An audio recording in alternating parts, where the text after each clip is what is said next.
तो खगड़िया, सुपौल, सहरसा में भी कोरोना ने अपना दस्तक दे दिया है। जी हाँ, सहरसा, खगड़िया, सुपौल जिला बचा हुआ था, लेकिन उन जिलों में भी संक्रमण के मामले सामने आने लगे हैं और शुक्रवार को जो कोरोना पॉजिटिव मरीजों की सूची सामने आई है उसमेम खगड़िया, सुपौल और सहरसा के भी मरीज शामिल हैं।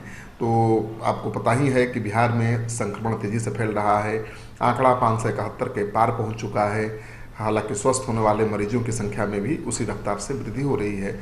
40% से ज़्यादा यानी 45% मरीज स्वस्थ भी हुए हैं, लेकिन संक्रमण जिस रफ्तार से बढ़ रहा है उस रफ्तार से लोग स्वस्थ होकर अस्पतालों से निकल नहीं रहे हैं।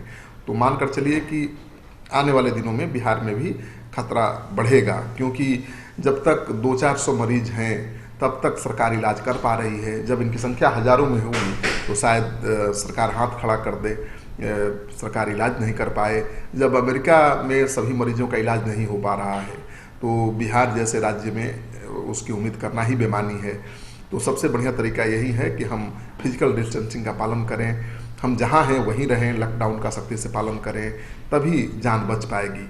क्योंकि संक्रमण का खतरा बहुत ज़्यादा बढ़ा और मरीजों की संख्या 1000 के आसपास पहुंची तो बिहार में भारी संकट पैदा हो जाएगा।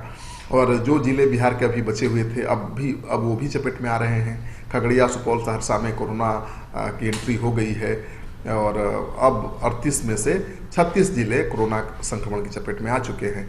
तो ये चिंता बढ़ाने वाली है सरकार की।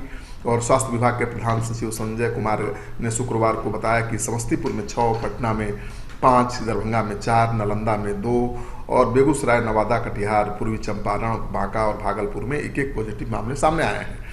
शुक्रवार को कोरोना संक्रमित जिलों में शामिल हुए सुपौल में 1, सहरसा में 2, खगड़िया में 4 केस सामने आए हैं।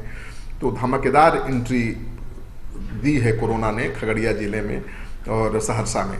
तो जहाँ के लोग अभी तक निश्चिंत थे कि वहाँ पर कोरोना नहीं है, उनको सावधान हो जाना चाहिए, क्योंकि अब तक अगर कोई कोरोना के सामने नहीं आया है इसका मतलब ये नहीं है कि आपका जिला कोरोना के संक्रमण से पूरी तरह से सुरक्षित है। हो सकता है कि जो कोरोना संक्रमित है उन तक स्वास्थ्य विभाग नहीं पहुंच पाया हो, उनकी जांच अब तक नहीं हो पाई हो। तो जैसे ही जांच होगी तो मामले सामने आएंगे। तो सावधानी बरतिए। आपका जिला संक्रमित नहीं है तो भी बाहर मत निकलिए, लॉकडाउन का पालन करिए। लॉकडाउन का पालन करेंगे, फिजिकल डिस्टेंसिंग का ध्यान रखेंगे, तभी आप संक्रमण से बच पाएंगे। और पहले ही मैं बता चुका हूं कि अगर आपने अपने को सुरक्षित नहीं रखा, आपने लॉकडाउन का पालन नहीं किया, फिजिकल डिस्टेंसिंग बनाकर नहीं रखा, तो आने वाले दिनों में बिहार सरकार भी हाथ खड़ी कर देगी, आपका इलाज नहीं हो पाएगा। तो इससे बेहतर ये है कि बगैर इलाज के हम कोरोना से संक्रमित होकर दम तोड़े। इससे बेहतर यही है कि हम उससे बचने की कोशिश करें भरसक। और ऐसी कोई बीमारी नहीं है कि आपके घर में घुस जाएगी। ये तो बीमारी सड़क पर ही मिलती है, छुआछूत की बीमारी है। और जब तक आप घर में रहेंगे तब तक आप सुरक्षित हैं, आपका परिवार सुरक्षित है। तो एक बार फिर से बता दूं कि अब कोरोना ने दस्तक दे दी है। खगड़िया में भी, सुपौल में भी, सहरसा में भी केवल 38 में से 2 जिले बचे हैं जहां पर अब तक कोरोना के संक्रमण के मामले सामने नहीं आए हैं। लेकिन ये भी कब तक बचे रहेंगे कह पाना बड़ा मुश्किल है।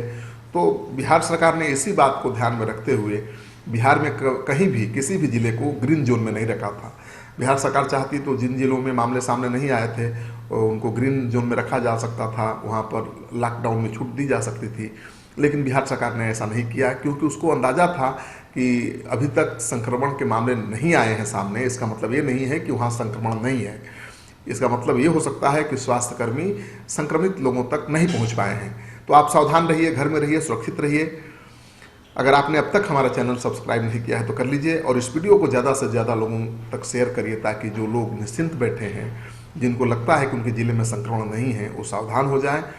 अगर इतना निश्चिंत रहेंगे तो संक्रमण के शिकार हो सकते हैं। आपका सहयोग समर्थन लगातार मिल रहा है, इसे आगे बनाए रखिएगा।